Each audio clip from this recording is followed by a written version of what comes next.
চায়নারা বাঁশ দিয়ে খুব চমৎকারভাবে সুতা তৈরি করতেছে এবং এর যে প্রসেসিংটা হাতের মাধ্যমেও করা যায়, আবার এটিকে মেশিনের মাধ্যমেও করা যায়।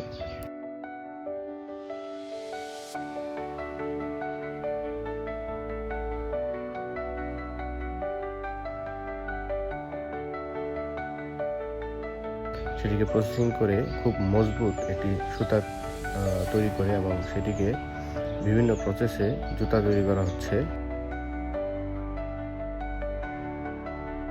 তো আমাদের দেশেও বাঁশ রয়েছে অনেক, এবং এই জুতার চাহিদা আমাদের দেশ ছাড়াও এবং বাইরের দেশে চাহিদাটা বেশি।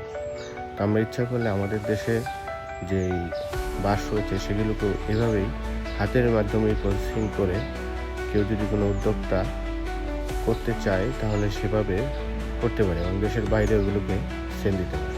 দেখুন, এর প্রসেসিং প্রক্রিয়া অত জটিল নয়, মোটামুটি হাতের মাধ্যমেই করা সম্ভব।